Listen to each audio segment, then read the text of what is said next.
A couple of months ago, I made a video about onion types, linked below, and I have received so many questions that I decided to make a follow-up video to answer them. Okay, let's start. What about Spanish onions? Spanish is another name for yellow onions. That's my default onion for cooking.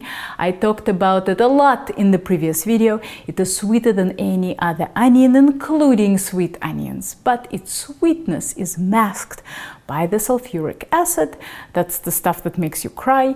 After cooking, all the sulfuric acid is gone and you are left with the tastiest, sweetest cooked onion. What about Vidalia onions?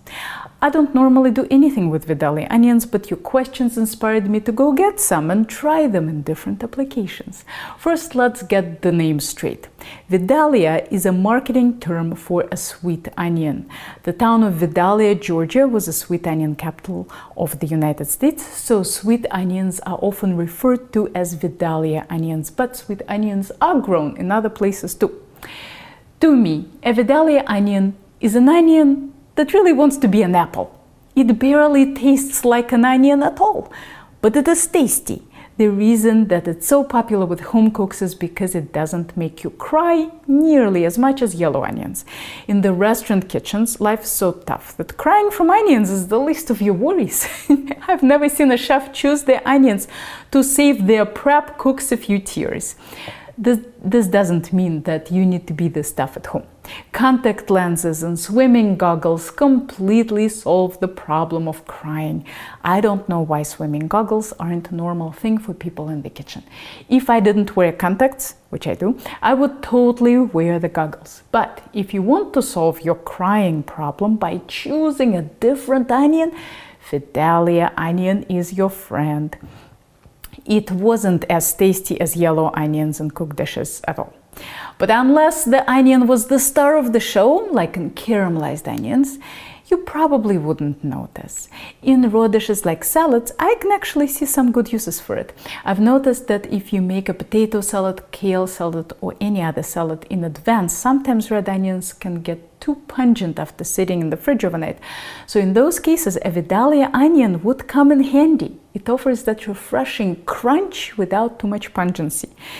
And it tasted the juiciest out of all the onions I've tried. What about white onions?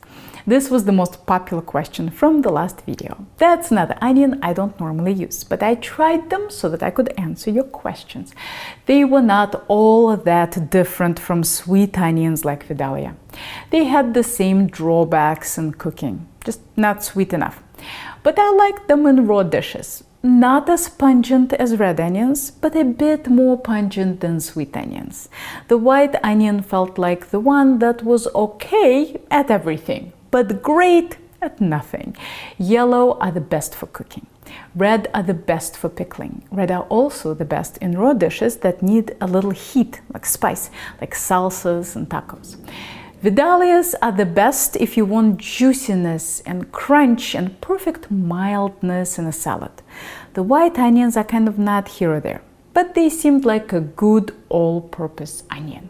Which onions last the longest? The yellow onions last the longest. The sulfuric acid, the stuff that makes you cry, preserves onions from spoiling. So I wouldn't recommend buying a huge bag of Vidalias unless you can work through them quickly. What is the best onion for salsa?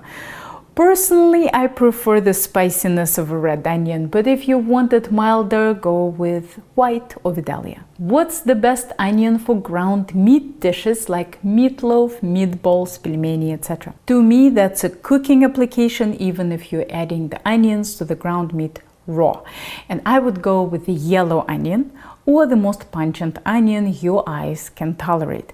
But I want to remind you that there is no right or wrong answer here. Everyone's preferences are different.